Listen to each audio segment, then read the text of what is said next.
Brooklyn is one of the cities in the United States that has been controlled by mafia groups. Even the police can't do anything about it. The mafia committed so many crimes and made the city a place for money laundering. Every week, crime money from the mafia would be deposited from one bar to another.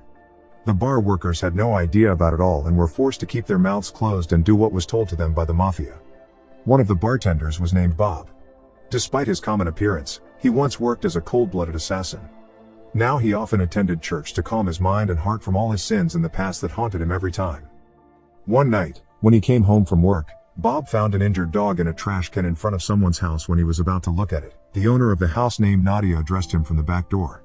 Nadia suspected that Bob was going to rob her house, but after seeing the dog that he held and how serious the injuries were, Nadia asked for Bob's ID card and then invited him inside to take care of the dog's wounds.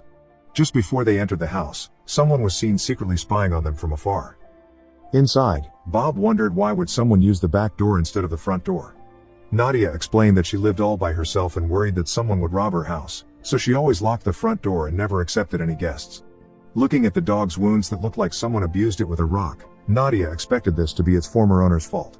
She said that during the day, she was busy with her job, so it was better for Bob to take care of it. Bob, who never had a dog before, hesitated and asked her to give him 2 days to think about whether he would adopt the dog or give it to an animal shelter. The next night, at the back of the bar, Bob asked what Marv would think if he tried to adopt a dog cub. Hearing that, Marv replied that a once cold-blooded assassin was never a perfect match with a small dog. Both of them then continued their work, but amid working, suddenly 2 masked robbers appeared in front of them. Don't think about it, just feel it.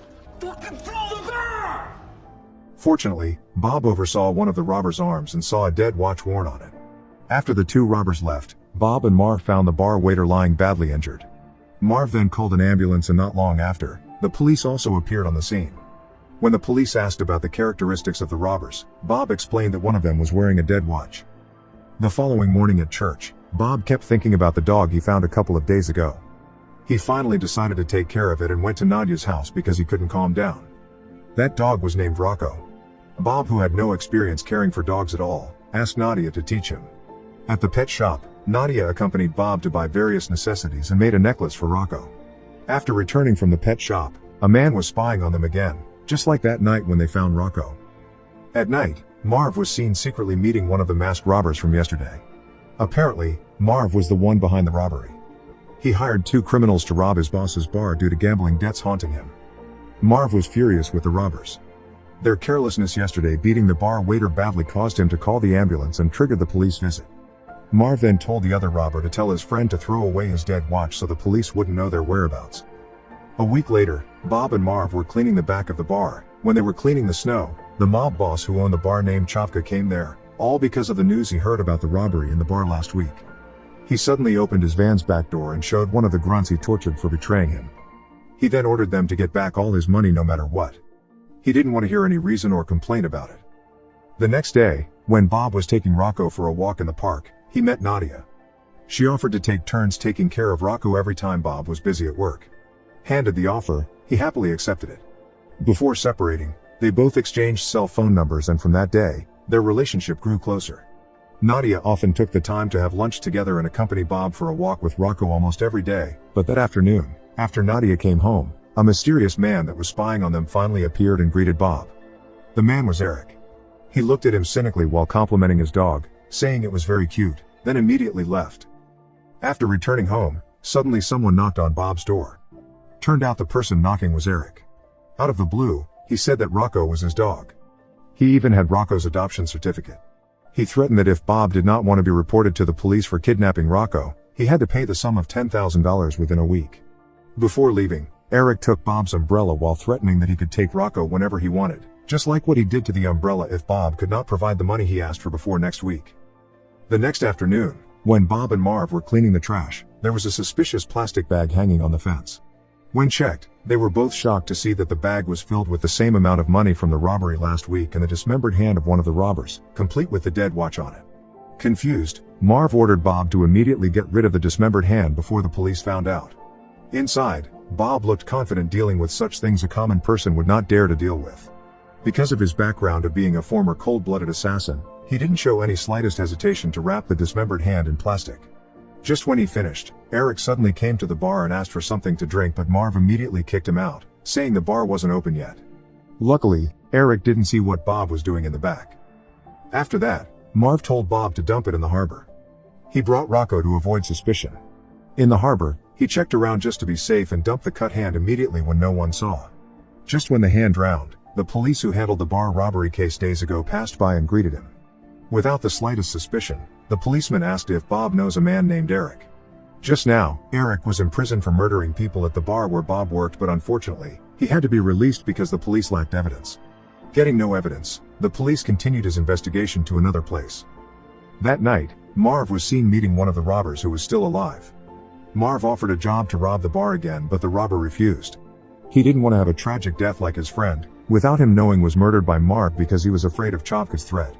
Marv then explained that this time, he had an idea to escape without Chavka finding out. But even though Marv had persuaded him, he still refused. Eventually, Marv had to kill him because he had heard of all the robbery plans to keep the plan secret and avoid leaking information. After making sure that there were no witnesses, Marv ran away.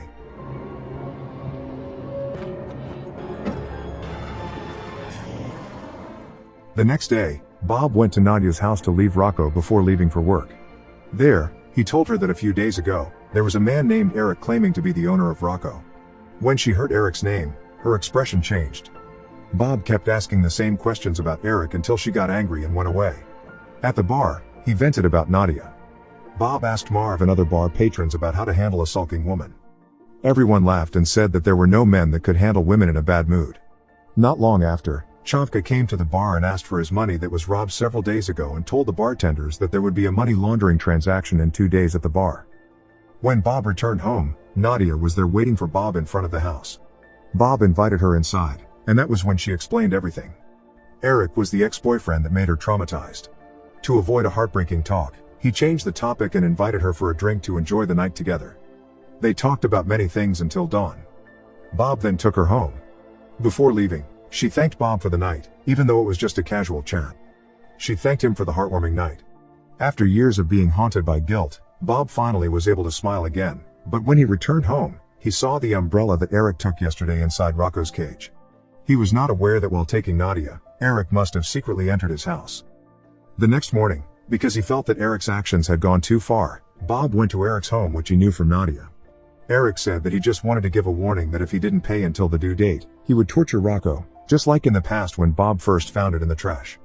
Eric seemed to not care about Rocco at all. His intention from the very beginning was just to blackmail Bob because he was jealous of seeing him together with his ex-girlfriend whom he still loved, Nadia. While holding back his anger, Bob said he would pay the ransom at the bar the day after tomorrow. The next morning, Bob found out that Marv was sick and decided to give him a visit. While sitting on a couch, Marv told him that he would need to take another day off the next day so he wouldn't be there to help Bob take care of the money laundering transactions at the bar. Bob was suspicious and asked if Marv still wanted to rob the money from the bar again.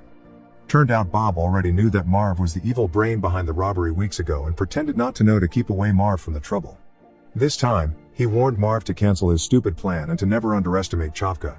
It was lucky for him to get away from trouble before, but nobody knew what would happen to him next. No one can survive Chavka's pursuit. Unfortunately, even though Marv has been warned, he seemed to not care about it at all. During the day, Marv met Eric, who was eating at the restaurant. Knowing that Eric had been in prison before, Marv offered him a job to help him rob his boss's bar tomorrow at 2 p.m. They would definitely be rich if they succeeded. Hearing the tempting offer, Eric agreed with it without any hesitation. Marv warned him to stay focused on carrying out the robbery plan and not to mess around with Bob since he considered him a dangerous person. The next day, Eric sneaked into Nadia's house. Not long after, when Nadia got home, she was surprised to see her ex-boyfriend inside her house. At first, Eric was nice to her. He just wanted to say that he was still in love with her and wanted her back. She kept telling Eric to go away and made him angry. He forced her to come with him to the bar where Bob worked and told him that they were back together so he would leave them alone. Bob was surprised to see Nadia and Eric together but couldn't bother since he had so much to do. He had to serve the patrons as well as took care of the money laundering transaction. Bob tried to hold back his anger seeing Eric, who kept teasing Nadia. Eric then approached Bob and told him that he and Nadia are officially back together. Bob pretended not to care about it. On the other hand, Marv waited across the bar for the money laundering transaction to finish. Hours passed. When the bar was about to close, Eric went out to call Marv. Nadia then explained that she was forced to obey Eric and was threatened with death if she refused. When Eric returned, Bob gave the ransom Eric was asking for the whole week, but instead, Eric told Bob to give all of Chavka's money that was in the safe while threatening him with a gun. Strangely, Bob wasn't afraid at all. He looked so calm and casually started to tell his dark past as a ruthless mafia. His innocent look now was his penance to his sins in the past. Every week, he diligently attended the church to repent and to be a better man. Bob felt sorry for Eric. Instead of taking all the ransom money, he tried to wake up the sleeping beast inside of Bob. He was shot to death.